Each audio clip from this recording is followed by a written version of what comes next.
Hello and welcome to Sedaye Daneshjoo. I am Damaris.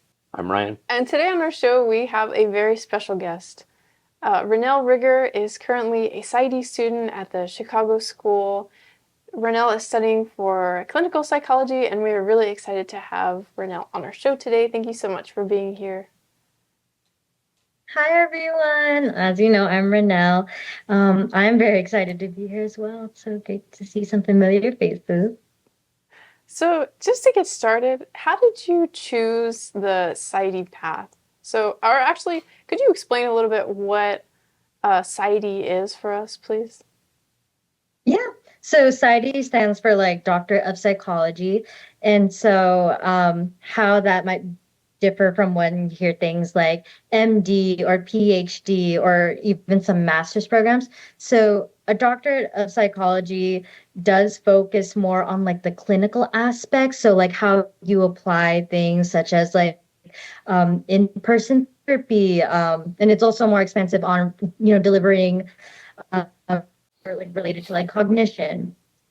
And whereas with PhD programs, those are more research oriented, focused on like academics. However, you can still, teach when you have like a PsyD, and you are also very involved with research. But think of it more as like you're more focused on like the personalness and like the applied skills of therapy compared to like research. And so that's what I'm more focused on. Of course, I find like medicine and research very important, but this kind of ties a little bit into like why I chose this program. That like I think that thinking about like mental health in the Asian community, it's very taboo, and so like learning how to have like that like bridge of like tapping into like cultural values and like personal skills, how we can implement that more professionally. Yeah, I think particularly when it comes to the field of mental health, so whether you're a psychiatrist or you have a PsyD, basically if you're a mental health practitioner, I think it's really important to have that cultural competency, right? So Hmm. I think, so how do you think that you would take that as a mental health practitioner um, and really, I guess, implement that cultural competencies? Do you think that you would focus on people who have a similar background as you? Mm. Well, I think, being able to connect with like clients who are from a similar background, maybe there might be a lot of similarities. Um, I think the really great part about our program is also showing that even if you have like a similar background, to always like, constantly question and be curious. Um, Even when I remember on like some of my kind of like early clinical experiences before going into the program, I always just assumed that like, oh, because like maybe we're both like from the LGBT community, we have very similar experiences. But, as you kind of like develop that, cultural humility and like, wanting to be curious and like, allowing that client to be in like the perfect, like the, I don't want to say the teacher position, but allowing them this platform to like really express, their background, you learn a lot more. And um, I think a lot of people get really intimidated about like not saying the right thing, saying, the right questions, and, you know, being respectful is important, but it's also, the big jump is just being curious and not getting too caught up in how you may be different, or how like being too scared about like your differences. And also, actually, that actually reminded me, a big part is also like recognizing your privilege and your identity, and like also having that bravery to address like maybe some boundaries. I know that there was like an interesting case that one of my professors was talking about, when she was describing how she was overweight at the time and dealing with a client who was suffering from like an eating disorder. And so kind of having her to ask that question or like give recommendations about treatment, she had to put the question out there of like, oh, I wonder if anything about my weight is affecting the treatment, which is sounds like a very like uncomfortable question to ask. But Yeah, I guess like if I'm answering your question correctly, like it can be helpful, to understand like as, an Asian American, like, the barriers with mental health, but also being open that like every, Asian individual is not gonna have the same experience I have. Maybe they had a much more open experience about mental health compared to like what I was raised in. So yeah, being curious and is the fun part, I guess. Yeah, I think that makes a lot of sense is not to really just see people from the same maybe cultural background as all the same because people have a lot more nuance to that. So you mentioned that you were learning these things in your program. So in the education for ASID, would you say that all of the education is pretty standardized, like across the country or in the world, or would you say that the programs differ? And if they do, how? From my experience, I know that the aim for licensure and is like, APA accreditation. Um, when I was like applying for programs, I think not all of the, PsyD programs were necessarily APA accredited. Maybe they had a different accreditation, but I think the important part is like definitely looking at like your goals and looking at the different states because even those have like different requirements of like the specific accreditation you need, the certain hours of experience. But I would say that for the most part, in the US, like APA accreditation is like the like the The gold goal. standard. Yeah, Yeah. but I will say since like the APA is more like focused like America standards, I haven't really seen how it like works with like other countries. So I think definitely keeping in mind about like how those you know um kind of standards translate across cultures. Yeah. So you mentioned experience that you might need as you're a student, like in order to graduate. Um, I don't know if I'm wording that correctly, but Mhm. what the APA requires of students. Um, but even before that, as an undergraduate, did you have to do certain things to get into your program, like clinical hours or research? What kind of experiences are required of students when they're applying to a PsyD program? Yeah. Um, I will also kind of preface that in applying to my specific school, the Chicago school, there might be slightly different kind of requirements compared to other PsyD programs, but for the most part, there is some sort of like clinical experience that is, necessary to go. But I think the great part about it is that clinical experience for like an undergrad is actually pretty flexible and like accessible. And I think I'm very grateful, like, going to UCI, we had something called field study, which is like it's intended and like, it's required for you to get some kind of like experience. So clinical experience could look like working with your counseling center, which is what I did. Maybe I didn't necessarily work with like clients necessarily, but I exercise things about like, mental health outreach and, providing like resources and like, having like, you know, kind of like peer, like, relationships with students kind of like help address like maybe some of their concerns. And also some clinical experience could look like research. And there's like hotlines that you can join, like or like volunteer, like any sort of kind of like volunteer, like community outreach. Those are also very valuable. So clinical experience, I would say when I was working with my admissions person, they didn't necessarily say it's like, oh, you need to have like a specific amount of hours or like you need to be in like five different involvements. But I think they look more so that like maybe like one or two is also, very important, but like also staying with it for like quite a bit is Oh, also very important. Yeah, like there's like a difference between like maybe being in like five different involvements for like 3 months and like not really having like maybe something like you took away from it versus like maybe being in like one or two involvements and being in it for like 6 or more months. And so that was also very important. In terms of majors and like kind of pathways, there are specific classes you do need to take, like psych fundamentals, abnormal psychology, your lifespan development psychology. That's also very important. There's like your statistics. Um, some programs might be like more demanding, like you need to be like a B or higher, C or higher. Mine was C or higher. Um, but you need to have those core classes. So I mentioned, yeah, those specific classes, clinical experience still pretty flexible. Um, some programs like you need to have a master's. Fortunately for my program, you can go straight in with like a bachelor's, which is like why I was more inclined to pick that specific school. You need like a resume or CV. Um, your personal statements. I had like two, which was like, the rationale for like why you want to be in this program. And then like more so of another, or like there was another paper about like kind of exploring your identity and how it informs things like privilege and like how you interact with other people. And so that was like a very kind of like, you know, great reflection for me to do as well.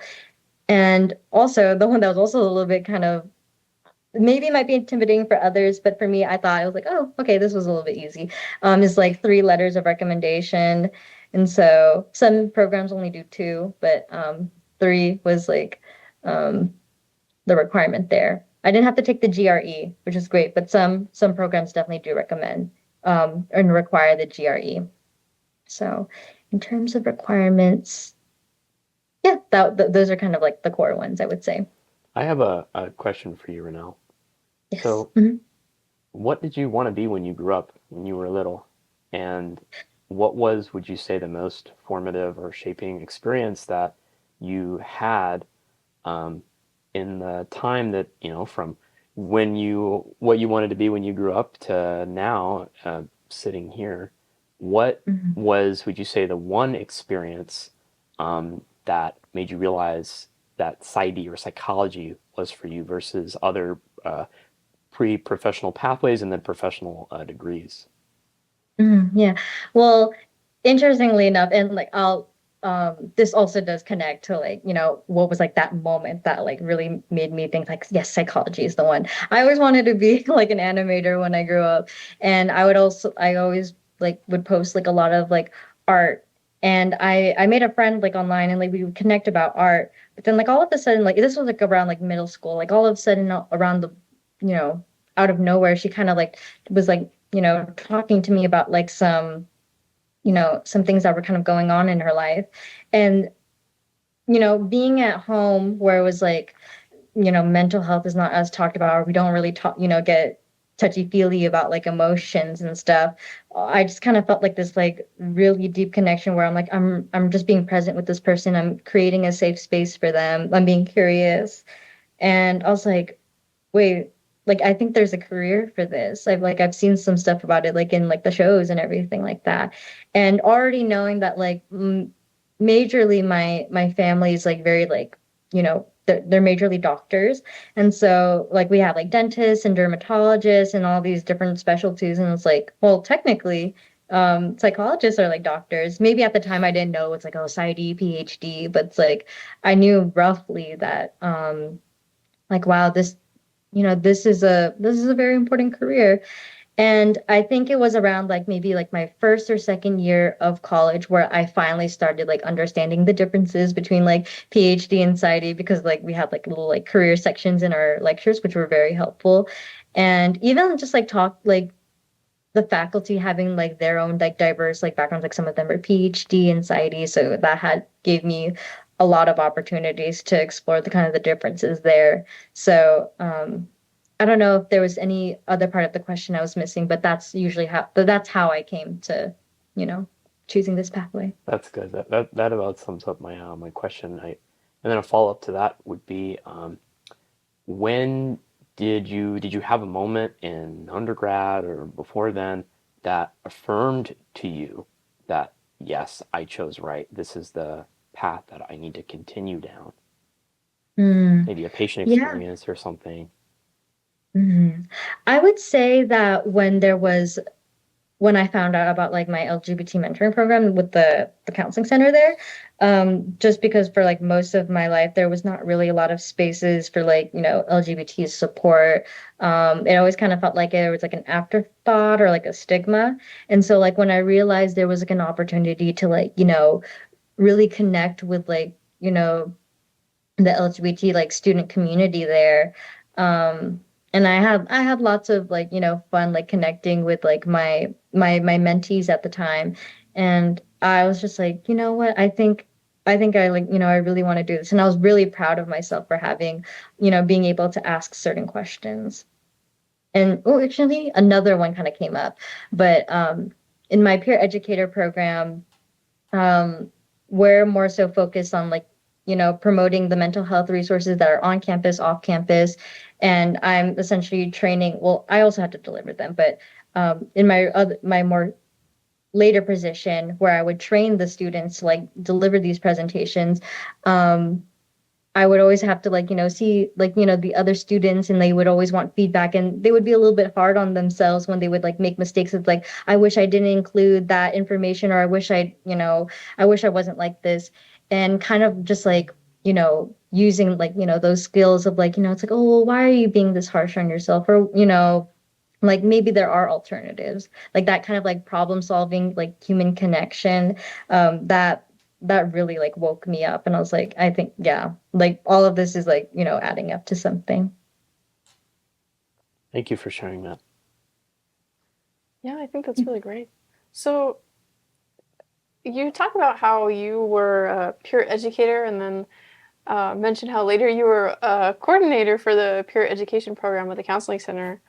So what advice for taking care of your mental health would you give to maybe somebody who wants to pursue the same career or even to your past self? What is something that you would say to your past self to help your past self take care of themselves? I would say, and this was like a lesson I learned like in the admissions process, but I think it's something that you should definitely carry in like everything, is that like I say like don't be too harsh on yourself when it comes to like, like in the application process, so easy to be like, oh my gosh, everybody else is better than me. Everybody has like the, more years ahead of me, or they have like the better position. And it creates like a lot of doubt. But I would say that in anything that you do, just like being able to focus on your strengths and like what you really know and what you're most driven by, um, and to like, show how you are a specific fit is like a great mindset rather than like constantly trying to like um meet up to like like infinite bars of like there's once you reach the level of this person, now you have to go to this person and this person and this person. It becomes exhausting. And so while self-comparison can definitely be like really helpful and like like okay, this person has a lot of experience in this, maybe that can be pretty inspiring, just kind of like regulate it a little bit and like figure out like, well, how things are coming up, exercising that like, self-awareness that like, there are things that are internally happening to me and I need to catch them a little bit early. So that's one thing I think would be a good piece of advice. In terms of like just general self-care, I think like in this moment where it's like I'm like I have like a lot of courses and then I'm like also like working part-time on the campus and wanting to make time for like different relationships in my life. I would also say like have either like like one specific day where it's like just you, like maybe like if you're able to like try not to like work on that day or at least try to keep it a little bit to like a minimal, just like really tap into the things that like make you happy. I think through this program it really drew me back to like my art hobby, which I thought I would never be able to like pick up again. Like I didn't even get to do it as much in like undergrad, and like I feel like I've done it more than ever in this program, which is really nice. So, and yeah, get your sleep. I always know that in my undergrad, like I would like stay up to like 3, 4 a.m. just to finish that like paper. But like when it comes to like undergrad, like or not, sorry, not undergrad, when it comes to like my graduate program, maybe I need to like, maybe working more on the assignment would be nice. But I think like it's already 11 p.m. I'm heading to bed. and that helps me a lot because once like it's the next morning, I bounce up so much better, and like I feel like the work that I do for it is like like much more better than I would have done. So yeah, keeping up with those hobbies and like general self-care stuff, like putting a routine on it is very important. So Yeah. I think that's all really great advice. I mean, I think particularly with self-care, like the last thing that you mentioned also, like scheduling it out, because sometimes we tend to ignore our own mental health, and that really comes at a big cost. So, especially in your field where you have to care for other people, you have to make sure that you take care of yourself also. So, yeah. I have maybe a couple more questions. Yeah. So you kind of mentioned like the difference between undergrad and your graduate program right now, and how you went from maybe late nights and working on your homework versus now you schedule your sleep, which is super important. We were actually just talking about how important sleep is for our mental and our physical health, basically encompassing everything. So what study habits um, changed for you when you went from undergrad to graduate? And then what skills do you use to be able to study right now? Like, do you use any particular software? For example, for people who are medical students, they have something called Anki, where they just do Mm. like flashcards, basically, right? Yeah, so there's a lot of third-party softwares that medical students will use, namely Anki. Anki's like a common denominator, but you also see a lot of kind of creative or innovative use of technology to make studying more efficient. And actually, I had this question for you: is well, it's a little more specific. How do PsyD students use AI? But really, like, I would just ask, like, more generally, what are some study methods that you took on for your PsyD that are different than undergrad? Yeah, I would say in terms of like the common practices I did like for studying, I still do like that thing where it's like um if I get bored or like I feel frustrated with an assignment, I stop it and go to the next one. I don't know if that really counts as studying, but it's like I feel like a little bit more driven to do that. Um, I like kind of like imagining scenarios for things. That was a major thing that I did in my undergrad. So it's like whenever there was like a case with like OCD, I'd be like, okay, how do I imagine this as a person? Like, what are some things that are gonna be affected in their daily life? And so that was also very helpful in when it came to like studying for like, my psychopathology exams in like both undergrad and graduate school. So there's those methods.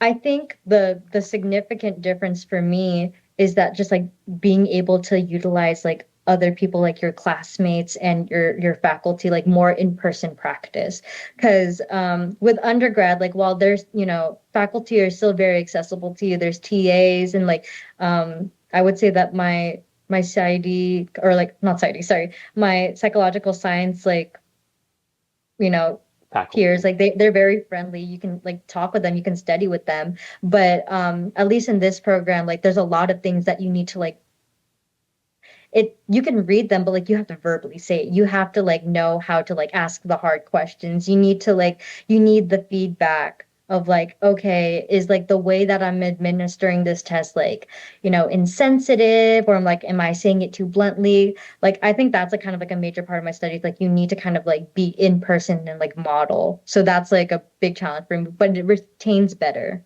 So I say like modeling is like a great way of like studying for me.